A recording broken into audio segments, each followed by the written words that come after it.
Bueno, hoy nos convoca la idea de ir acercándonos un poco a temas que tienen que ver con niños y adolescentes y con el arte, más particularmente artes escénicas.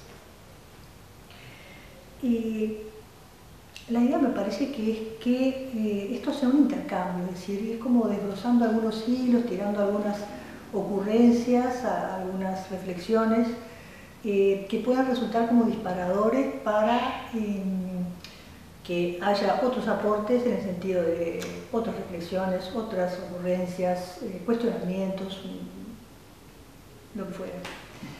Y bueno, me gustaría comenzar pensando en qué clase de espectador es un niño, un adolescente, chico.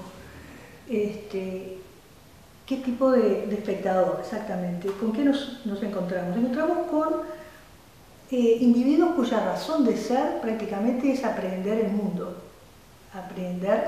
para vivir en él, por lo cual van a tener determinadas características, van a ser receptivos, ávidos de encontrar elementos que puedan enganchar con su mundo interno para poder representar el mundo en el que vivimos, que de otra manera sería inasible. Ya lo dice Benveniste, que en realidad el individuo humano no tiene una relación directa y natural con el mundo circundante ni con otros individuos. Tiene que hacerlo a través del equipo del aparato de simbolización y del lenguaje, que es justamente eso. Entonces, y claro, estamos hablando de niños con un grado razonable de salud, ¿no? Niños donde la salud personal desde el punto de vista madurativo, genético, más la salud del ambiente circundante sean aceptables y adecuados, ¿no? Estos niños son los que van a ser realmente ávidos y en este sentido de incorporar cosas del mundo y en el que van a vivir. Y también quiero centrar la atención en el hecho de que cuando se da este proceso de aprehensión del mundo, que es desde el comienzo, ya desde los rudimentos del psiquismo, se van a encontrar con una brecha insoslayable entre la realidad externa y la realidad interna. Una realidad interna que es poblada de deseos, de frustraciones, de temores, de ilusión, y una realidad externa que es abordada justamente desde la desilusión. Esta separación, este clivaje, esta brecha que se establece es algo que comienza en los inicios de la vida y que va a prolongarse el resto de la vida. Siempre vamos a tener esa tensión entre ambas realidades. Y esta brecha es la que se puede llenar con un espacio intermedio en el que habita otra lógica de funcionamiento, y es una zona como de tregua, de amortiguación, digamos, entre ambas realidades. Tiene algo del sujeto y algo de la realidad circundante. Esta realidad de transición, entonces, es la que justamente va a ser el área donde pongamos el arte. Y el arte va a compartir este espacio, digamos, con los sueños, con el juego y con algunas otras actividades culturales. El bebé desde ya de bebé, tiene que habérselas con el hecho de que no puede disponer en forma omnipotente de su objeto de amor, el que cumple el rol materno. Y a partir de eso ya el resto de su vida va a encontrar con que no va a poder manipular las cosas como quisiera. Entonces es así que se ingenia desde el comienzo para afrontar esta separación. Allí, en este espacio, es donde se va a encontrar el espacio de la metáfora. Si la metáfora está justo en la distancia entre la pérdida y la recuperación, que es siempre parcial, pero recuperación al fin. Y es por eso que estas son las cosas que tenemos que tener en cuenta desde el punto de vista de lo que va a ser después las actividades artísticas, que van a continuar y prolongar el espacio del juego en el niño y que van a seguir el resto de la vida. Entonces, la aceptación de la realidad externa es una tarea sin fin. Creo que hasta el último día de la vida estamos en esa situación. Este terreno neutro de tregua que decíamos, en estas cosas, allí las cosas adquieren una dimensión que no es discutible. Un concepto que ejemplifica bastante gráficamente es el de patio de recreo, playground o patio de juegos, que no en el sentido de recreación, que es algo un poco superfluo a mi modo de ver, sino de recreación, en el sentido de que es en este espacio donde la lógica de funcionamiento es diferente. En el espacio de recreo, la manera que los niños funcionan no es la misma que sigue las reglas del salón de clase, obviamente. Entonces, es un espacio de tregua donde nadie le discute, digamos, así como no se discute la producción artística, es decir, nadie va a discutir a un pintor que pinte ovejas azules, ni nadie le va a discutir una metáfora al que escribe el cuento o al poema, ni tampoco nadie le va a discutir el contenido dramático del juego de un niño, por ejemplo. Se acepta y ya está. Estamos pensando entonces en el niño y en el adolescente bregando por aprender un mundo complejo, con el correlato permanente siempre de sus propias exigencias pulsionales, ¿no? y internas y sus contrastes. Otra cosa que quería destacar es que los niños están más cerca de las distintas formas de expresión artística que el adulto. En alguna medida no han sufrido todavía el proceso que hace erigir barreras que separan al sujeto de las demás cosas, ¿no? Entonces, por ejemplo, los juegos dramatizados del niño están más cerca de los cuentos y del teatro que las actividades del adulto, sin duda, y que las inhibiciones en las que el adulto cae después. La ductilidad en el uso del cuerpo, los juegos corporales, los saltos, los canturreos están más cerca de la música y de la danza, les permite estar más cerca. Y también, bueno, la representación en papel, con pinturas o tridimensional con masa, es decir, también no ha sufrido esa inhibición de la que el adulto paulatinamente va sufriendo, ¿no? Entonces, esto es muy claro, yo he tenido ejemplos al respecto. Recuerdo una vez que fui a ver, no sé cómo llamarlo, porque no me atrevo a decirle música, pero era un recital de una muestra sonora, con instrumentos, pero que, bueno, eran chistidos, chirridos, golpes, diversidad de cosas, eso constituía la presentación. Y a mí se me ocurrió mirar a la audiencia y de pronto veo una nenita de unos 7 años que estaba en la fila de adelante y dije, bueno, ¿qué estará pensando? Y la miro detenidamente y la nena fue increíble porque movía sus manos, sus muñecas, la cabeza, el cuerpo, y estaba tan concentrada que a mí me convenció de que en ese momento seguramente en la sala no había nadie que estuviera siguiendo aquello de esa manera. Fue increíble, ¿no? También, bueno, está lo de pintar como un niño, como decía Picasso, con su famoso pintura de la paloma. Es decir, esa cosa de espontaneidad, esa cosa de captar la esencia directa de lo que se hace sin todo lo que significan las inhibiciones que el adulto recibe después. Con respecto a las temáticas, por supuesto que hay un predominio por edades y por motivaciones y por intereses, pero esto no es unívoco. Nosotros pensamos que el teatro o las artes escénicas en general para niños no difieren demasiado de las que son para adultos, es decir, no hay por qué hacer una diferencia neta al respecto. Están las temáticas clásicas, podríamos decir, que son más o menos universales y que todavía tienen vigencia para nuestra cultura, aunque hay que tener en cuenta que están cambiando muchos aspectos en los últimos tiempos, ¿no? Los niños no son inocentes, por decirlo de alguna forma, con respecto a la sexualidad ni a la destructividad, a su propia destructividad. Tienen que vérselas desde tempranamente, con esa intensidad de pulsiones que tienen en su interior. Entonces, por ejemplo, los niños pequeños están especialmente preocupados por el desarrollo de sus vínculos importantes, los vínculos esenciales, con sus figuras parentales. Y entonces se expresan ya sea directamente o en la forma más frecuente a través de, qué sé yo, animales, superhéroes, los personajes de los cuentos, las madrastras que separan de la madre buena de la madre malvada,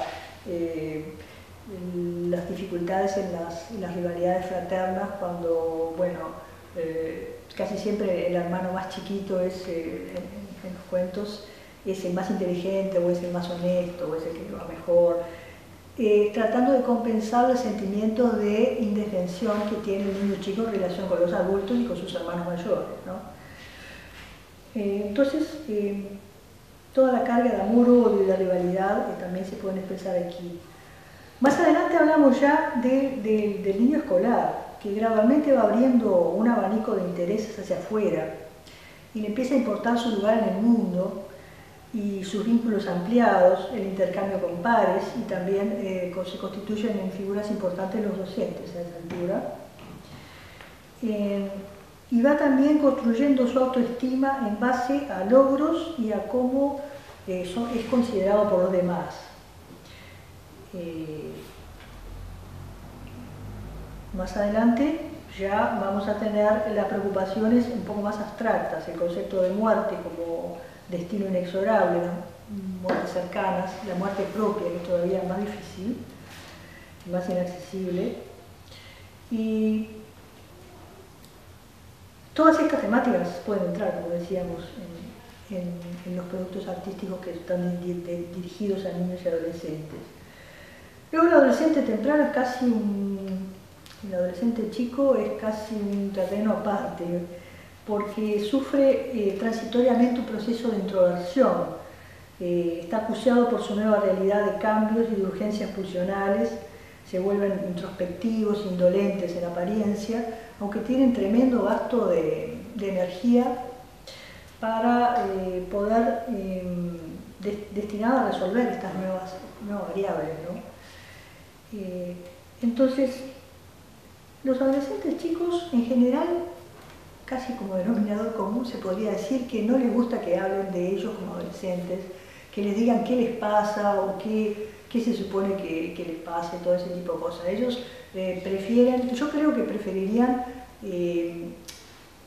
cosas en las cuales el adulto también muestre cosas que tienen algo de autocrítica, que es lo que el adolescente empieza a plantearse ya cuando pierde la imagen idealizada de los padres de la niñez. Entonces, bueno, todo tema entonces puede formar parte de las artes escénicas. Yo diría que lo que importa es la sencillez y la honestidad con que son abordados, ¿no? Que eso proviene de la comprensión del autor y del actor. Con esto no estoy diciendo que el dramaturgo o el actor tenga que leer un manual de psicología evolutiva ni de desarrollo afectivo. Yo creo que el camino intuitivo de bucear en las propias realidades internas es un camino muy válido y hay una identificación desde adentro con los niños que les permite como seleccionar. Yo creo que los compañeros artistas pueden corroborar esto. Yo creo que basta plantearse un tema, una temática, para que empiecen a surgir como asociaciones de cosas experienciales de cada quien. Y eso es una guía bastante segura para el trabajo.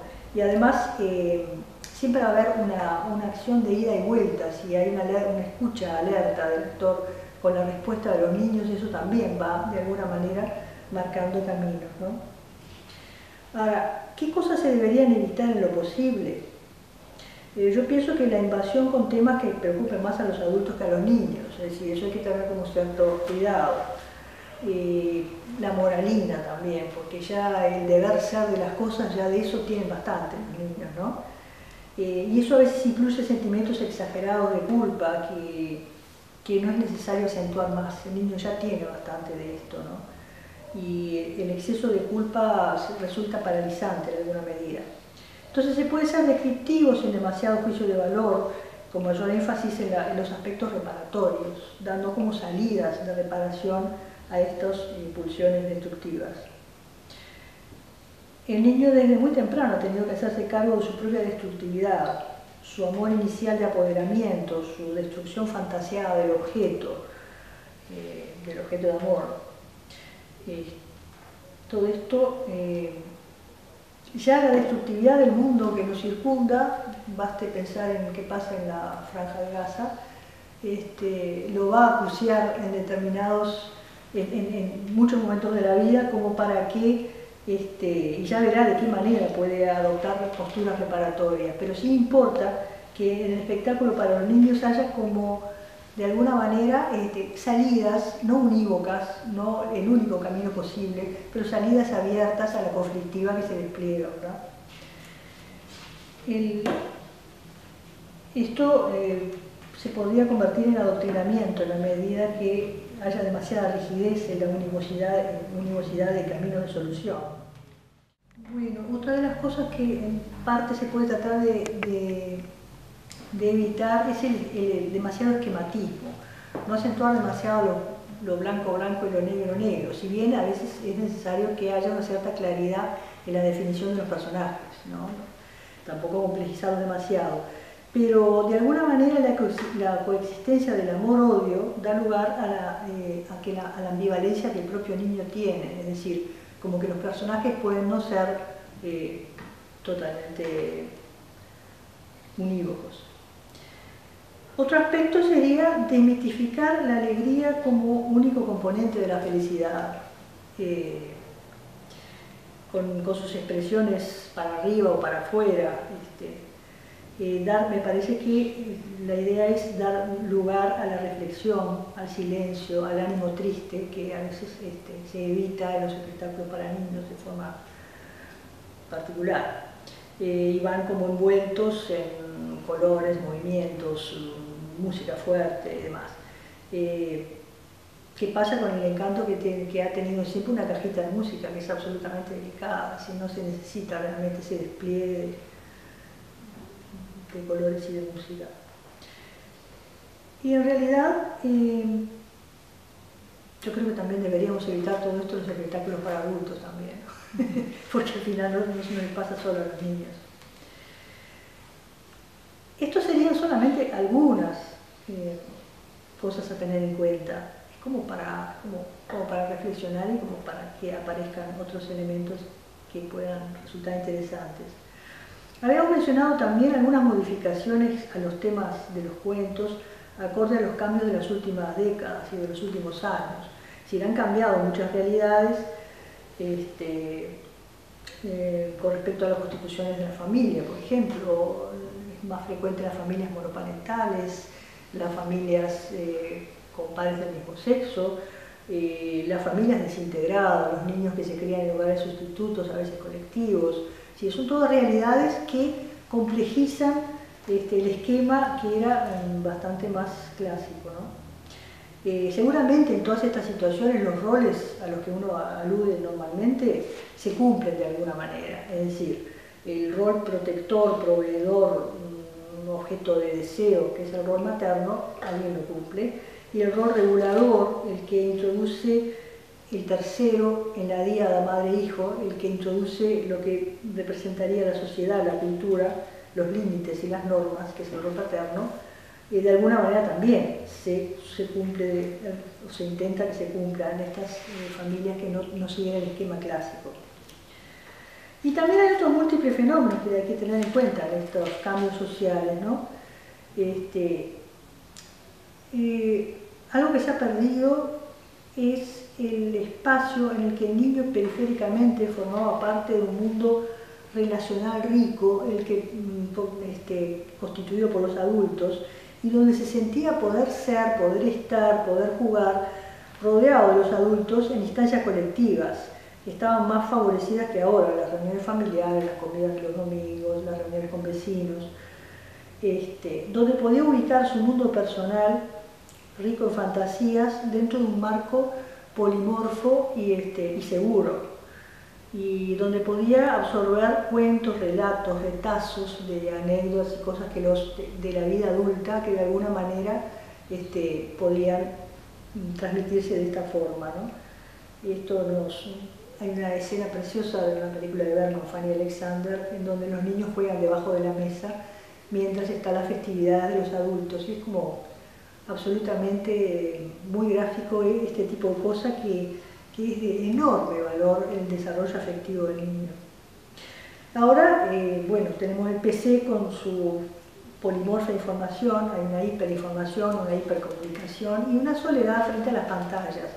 Que ojo, creo que esto también tenemos que pensarlo, porque para mí me resulta así, mi generación, bueno, pero actualmente cuando yo lo hablo con jovencitos y con adolescentes me dicen, no estamos solos, es nuestro mundo, se puede hacer todo tipo de cosas, inclusive las novias por internet, que yo decía, pero bueno, pero se pierde la oportunidad de tomarse de la mano y todo eso se puede hacer igual. Bueno, tengo que pensarlo, yo todavía no lo pude contabilizar, pero esto es interesante.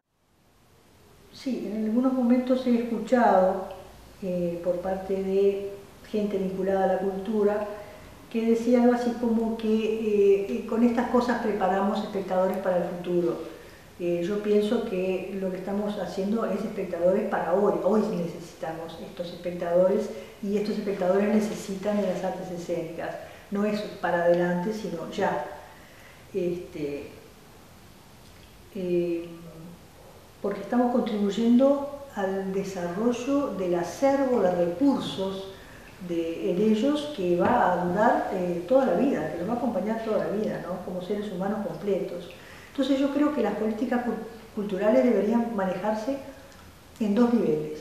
Un nivel casi preventivo, digamos, que es el de políticas sociales, donde se procure la salud de los grupos familiares y la salud por ese lado. Esto corresponde a otro tipo de actores.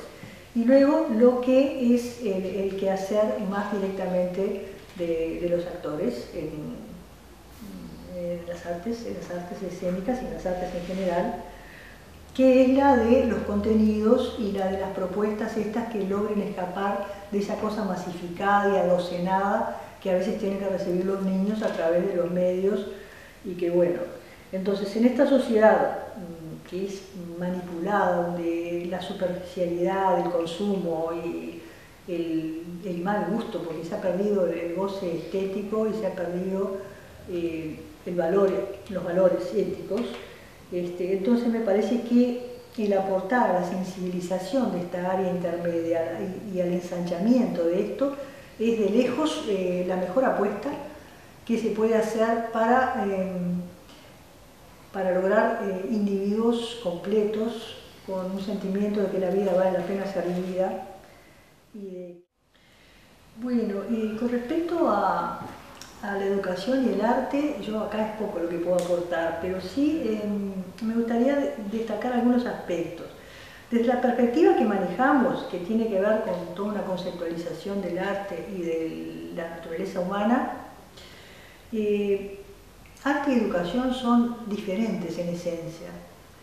La educación implica la adquisición de elementos nuevos, ya sea que provengan de la información o que sean parte del desarrollo de una instancia crítica e investigativa, que es lo que se debe tratar de favorecer. Pero esto es bien distinto, ¿no? En el arte casi podríamos decir que buscamos lo ya sabido, lo ya conocido, que queremos no sea expresado en formas diferentes, con fuerza o belleza o de la manera que nos llegue. Entonces, yo creo que característica princeps del arte es la apropiación del producto artístico desde una perspectiva de recreación, en lo que el espectador sujeto pone en juego su propia afectividad y su bagaje experiencial, reconociendo lo que se le ofrece como un reencuentro con algo propio. Esto sería como una diferencia, me parece, básica. Hace poco leí algo de Jorge Borges, que se refería a la relectura de los libros, que él prefiere la relectura a la lectura de los libros. Por supuesto, eso implica haberlos leído antes. Pero yo creo, él se refería concretamente a eso, pero yo creo que se puede ampliar el concepto y pensar que cuando uno se enfrenta a un producto artístico hay de alguna manera una relectura de algo que ya tenemos dentro. Hacemos una lectura diferente, propia de cada sujeto, que pone en juego toda su afectividad y sus experiencias, ¿no? Desde luego que arte y educación aportan una a la otra y viceversa. porque el arte requiere en sus medios la utilización de elementos aportados por la educación, sin duda. Y la educación se volvería más asequible y aprovechable en la medida en que tenga una aproximación a ese espacio intermedio que habilita la aparición del sujeto que aprende, del alumno, y que pondría en ese caso su creatividad al servicio de la apropiación del conocimiento, pero desde el sujeto. Y que utilizará su equipo, como habíamos dicho, su aparato simbólico para ello, ¿no? Y bueno, sería un poco por este lado, ¿no?